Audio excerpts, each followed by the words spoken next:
Well, happy Saturday morning, friends. Mark Holmes here, and as always, I want to say thank you all for watching, commenting, subscribing, and being part of the Joe Boo Sports Report. Without you guys, as well as you ladies, you know that this literally does not work. Hopefully, I'll be going back home today. I got to pick up the big sub. In fact, I got to get those pork tenderloins so I can cut those fried pork chop sandwich. That's going to be good. I can't wait to get home and get that. I'm getting home and just being home and sleeping in my own bed. And of course, tomorrow is NFL Sunday. We have a big game in the NFC East with the Giants playing Washington, which could separate the cream from the crop. Are the Giants in free fall? Are the Washington Commanders the hottest team out there? Stay tuned, we'll find out. And then, of course, we have the Eagles going against the Titans. The Titans, who have a great record, but when you say they beat the Colts twice, they beat the Texans, they beat the Jaguars, they beat Denver, they beat the Raiders. Are they for real? Can they beat the Eagles and help a brother out? Can you help a brother out here? Can brother spare a victory here, and kind of bring those Eagles back down to earth? I am sick and tired of listening to Eagle fans. Oh my God. It's painful listening to Eagle fans, but be that as it may. And of course, that night we have the Colts versus the Cowboys, and a team that's definitely going through a lot. We'll just put it at that. For our Cowboys, we're kind of getting there as far as health goes. One thing the Cowboys do is that when they list you as questionable, pretty much you're going to play. When they list you as doubtful, you ain't playing. Fortunately, we don't have anybody doubtful. We got Anthony Barr, who's questionable with the hamstring, Quentin Bohannon, questionable with the knee, Michael Gallup, who's questionable, along with Diggs with an illness, Jaron Kearse, who's got the injured shoulder. They're all questionable for tomorrow night's game. But I expect all of them to play. I expect all hands to be on deck. The good thing is the Cowboys got a couple extra days because we played on Thursday to kind of get a little extra rest, game plan, and get things on track. Interesting thing here. Interesting thing. One of the things that I've said for many years and has been a problem for the Cowboys as Jason Witten started to get old, and of course left for the Raiders, is our tight end situation has not been good for quite a few years until this year. This year, although Dalton Schultz's numbers are down for a multitude of reasons, one being injured, he's been in and out of the lineup with the PCL injury, and Cooper Rush being quarterback. Some of the numbers have been down as far as the passing game goes from that. That's not to take anything away from Cooper Rush. That is to say that we played different. We played more small ball. We played more ball control with Cooper Rush. With Dak, they take more chances. Hence, because Dalton Schultz was injured more, we ended up having to get guys like Peyton Hendershot on the field and Jake Ferguson more. Because we had injuries to Michael Gallup, but he wasn't back yet, and we had a plethora of different guys at wide receiver that haven't really stepped up and been, consistent NFL starters. We were forced to change. And see, sometimes in life, you find out by accident because you're forced to change or forced to do something that it's actually a better thing to do. Case in point, for the Cowboys, 2014, when Tony Romo was coming back from injury, start the season playing in San Francisco, had 3 interceptions and could not throw the ball 25 yards down the field. And they knew that Tony Romo needed more time to get healthy before we could really, chuck the football.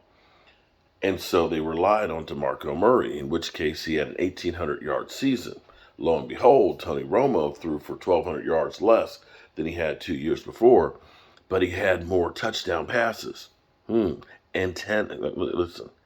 6 more touchdown passes and 10 less interceptions than his biggest season to date. So you learn that, hey, running the football makes it easier on the quarterback.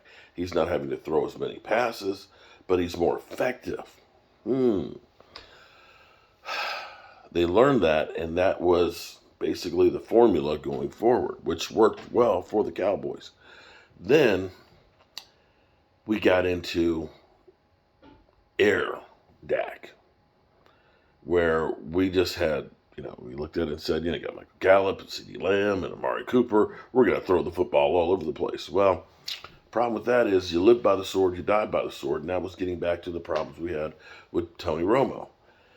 So now you were forced, because you didn't have three great wide receivers, to start running the football and using your tight ends. Hence, you found out Peyton Hendershot, a undrafted rookie free agent, whom, mind you, the Kansas City Chiefs wanted. I can't wait to hear this whole interview, but here's an excerpt from it. Just listen to Peyton Hendershot. So when you did get that call where the Cowboys said, hey, we're not going to draft you, but we still want you to come out, did that help at all, or did it kind of give you motivation? No, this thing was kind of crazy because, when they had drafted Berg, I was mad because the Kansas City Chiefs, they had wanted me too, and so I kind of already worked out the deal with Kansas City that I was going to go there. Well, Dove called me, and Dove's my guy. He's like the only coach throughout the whole process that I really kicked it off with him. When he called me again and said, dude, I'm the one going to be coaching you, you're going to be good, just come here and trust me. Right when he said that, I hung up the phone. Andy Reid literally called 5 minutes later. I said, Coach, I already told Dallas I'm going there. I'm not coming. And the rest was that. We came that close to not getting Peyton Hendershot. He was supposed to be going to Kansas City. 5 minutes later, Andy Reid calls him back. That's how close it was to not getting that guy. And that guy, you look at frickin' frack, as they like to call themselves, but I call them the Blues Brothers, between Jake Ferguson and Peyton Hendershot, that we're going to be good at tight end for the next couple of years. And it's very, very exciting, because typically tight ends are one of those positions that don't really come on early on. There's always, of course, one or two, but typically it's a position that you really have to learn going forward, because you're blocking, you're pass catching. There's so many things that you have to do. But the Cowboys have discovered 12 personnel. And that has actually, because we had Cooper Rush and stuff, has led to big running plays on the field and a more balanced offense. So you start looking at this, and you start looking at the numbers and stuff, and you realize, wow, the Cowboys have something good here. Now, here is the question is, do you supplement that with Odell Beckham Jr.? Because you might end up taking reps away from what you were doing that was good because you want to use Odell. Or will Odell be ready to go? Here's an argument right here from Get Up. I like this argument. Let's listen in this morning. Odell Beckham. And I'm not saying that Odell is going to show up and be the guy we saw with the Rams last year, but I do think it matters in terms of providing context to the conversation, his impact on that Rams offense. Odell, in the 12 games that he played for the Rams last year, he caught touchdowns in 7 of those games, 52 balls overall. 31 of those went for first downs. Right now, the Dallas Cowboys receiving corps is 23rd in yards and touchdowns. And outside of CeeDee Lamb, they've only got 2 receivers that have scored 1 touchdown apiece. So 2 touchdowns. Now, I do want to say something as far as numbers. He is accurate that they rank at 23rd with the receiving corps. There's a couple of things, though, because we're talking about now the totality of the season, all 11 games.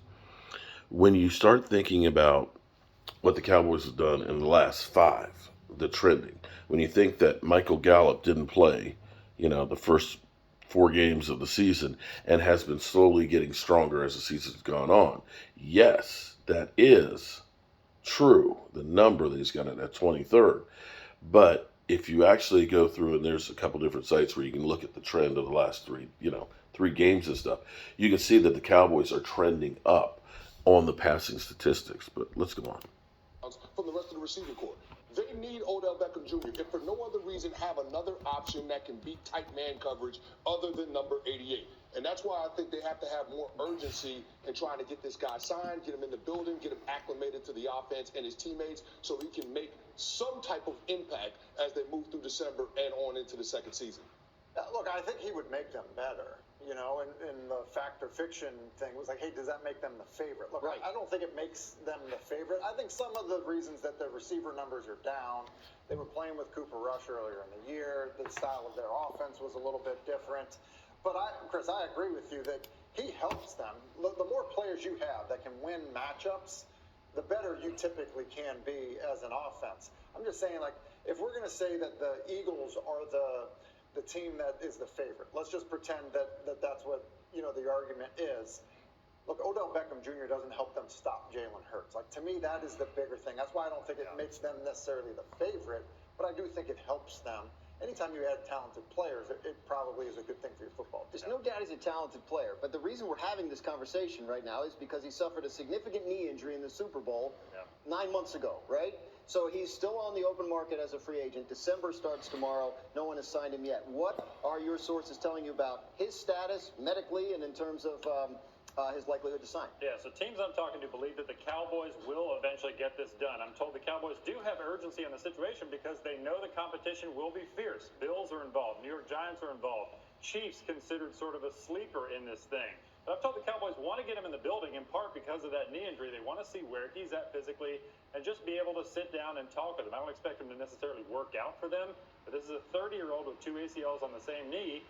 Could be more of a situational type player for them that puts him over the top in the red zone. It should be noted, Jerry Jones has said they're meeting with him next week, but he's also Monday. meeting in the meantime with other teams, right? It's the Giants, I think, tomorrow, and Yeah, Buffalo this is a couple later days in the ago. week. So Cowboys aren't necessarily a lock. When you hear Jerry Jones say, Okay. last line, All right.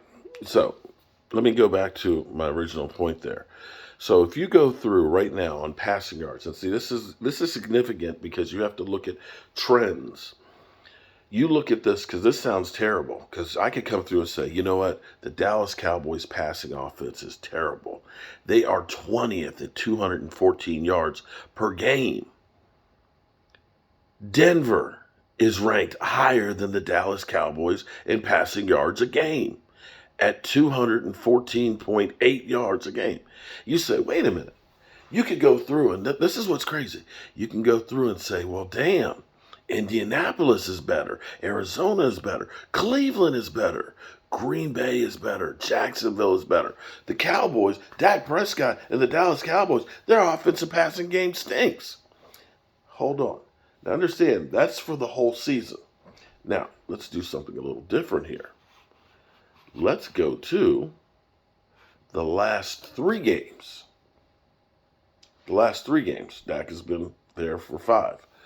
The last 3 games, number 1 is Kansas City in passing yards per game, 324. Followed by Miami, 290. Followed by the Tennessee Titans, 281. Cincinnati at 278. And in the 5th spot over the last 3 games, the Dallas Cowboys are averaging 276.7 yards passing. Mind you, we're talking about the Giants and Minnesota, 2 teams that are currently kind of playoff teams. Yeah. And Green Bay. So, yes, the passing game, totality-wise, hasn't been as good number-wise. The 20th ranking is where you are for the season. But understand, that first game that Dak played against Tampa Bay was ass. The game was bad for everybody. Then the next 5 are Cooper Rush, where we played small ball control. Then you had a couple of games for Dak to kind of get back on track. And then all of a sudden, now you're looking at more better yards. So yeah, this is where you can kind of manipulate the numbers and the statistics to make things sound worse than they necessarily are. If you're telling me that the Dallas Cowboys, through the course of the last 3 weeks against 2 playoff teams and a team that always gets us, you're averaging 276 yards per game passing, we're okay right there. Do I disagree that Odell Beckham as a situational player won't make the team better? Not at all. I think he definitely will be better as far as being able to improve the wide receiver room and having the experience that he has. Definitely would be an improvement. I'm not sure that he's going to be able to live up to the ideas that everybody has, that he is going to be the complete difference maker that's going to take us to a Super Bowl that if we don't have him, we don't. I think the Cowboys can hang with anybody if they're playing their A game and they can keep the penalties down along with the turnovers. All right, good people, that's what I got for you this morning, and hopefully I'll be going up the road sometime in the very near soon time, and I will catch you later. Peace.